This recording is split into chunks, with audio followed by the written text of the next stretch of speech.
subscriber Sugesti Masbo. Kali ini Sugesti Masbo berada di Dieng, Provinsi Jawa Tengah, Kabupaten Wonosobo.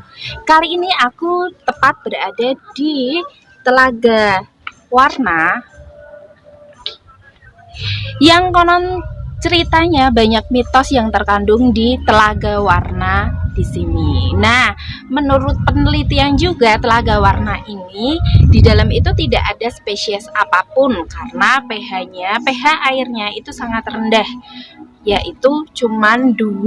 Kalau memang salah tolong dikoreksi ya.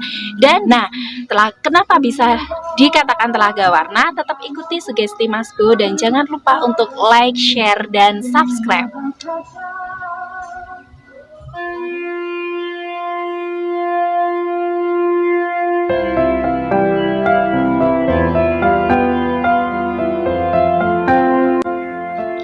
Objek wisata Telaga Warna dan Telaga Pengilon terletak di Desa Wisata Dieng Kulon, Kecamatan Kejajar, Kabupaten Wonosobo, Jawa Tengah. Objek ini masuk zona 1 kawasan wisata Dieng, berada di ketinggian 2000 meter di atas permukaan laut. Objek ini cukup mudah untuk diakses.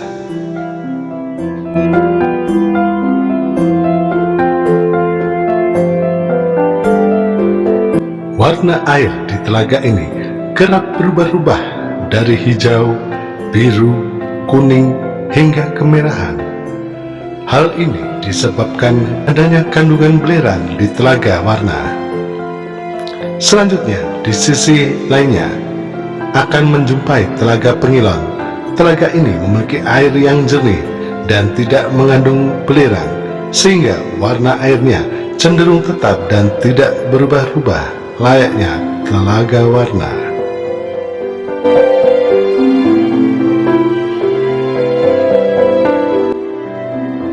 Telaga Warna dan Telaga Pengilon adalah objek wisata di Dieng yang paling diminati oleh wisatawan.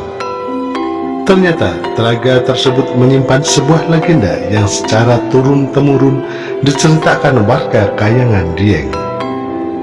Legenda Telaga Warna dan Telaga Pengilon Dieng adalah kisah yang menarik untuk ditelisik. Berikut kisahnya.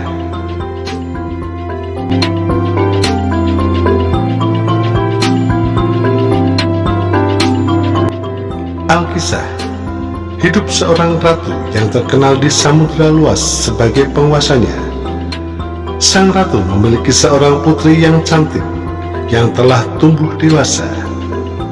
Saat itu, kecantikan sangat terkenal hingga suatu saat datanglah 2 orang ksatria muda berparas tampan yang bermaksud meminang sang ratu untuk dijadikan istrinya. Pada saat itu, ratu menjadi sangat bingung. Ia harus memilih salah satu di antara 2 ksatria tampan untuk dipilih menjadi menantunya. Di akhir kebingungannya, muncullah ide sang ratu untuk mengadakan sayembara membuat telaga. Siapa yang lebih cepat membuat telaganya, dialah yang boleh mempersunting putrinya. Pada waktu yang telah ditentukan, 2 ksatria tampan itu berlomba membuat telaga. Ternyata ksatria pertama lebih cepat dalam membuat telaga menjer daripada ksatria kedua yang membuat Telaga Pengilon. Oleh karena itu, ksatria pertama pun dinyatakan sebagai pemenang dan berhak mempersunting putri ratu sebagai istrinya. Waktu berjalan dan belum berselang 2 hari mereka menikah. Ratu disertai putrinya berwisata ke Dieng. Saat mereka tiba di kawasan yang sekarang menjadi cagar alam, serta menikmati keindahan panorama dan kemilauannya Telaga Pengilon, maka saat pandangan sang ratu tertuju ke Telaga Pengilon, ia begitu terkesan dan serta-merta mencari informasi siapa gerangan pembuat telaga ini. Seperti diceritakan, pembuat tidak lain adalah ksatria kedua yang kalah dalam perlombaan.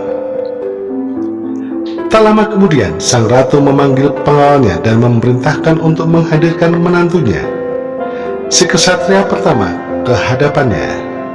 Begitu menantunya datang menghadap, sang ratu langsung bersabda, "Kamu saya batalkan menjadi menantu, dan kamu saya kutuk menjadi naga untuk menjaga samudra." Kemudian posisi kesatria pertama sebagai menantu pun digantikan oleh kesatria yang kalah dalam lomba. Mengapa sang ratu tidak teguh pendiriannya lalu berubah pikiran? Alkisah, saat menikmati indahnya Telaga Pengilon, sang ratu dan putrinya sangat terkesan.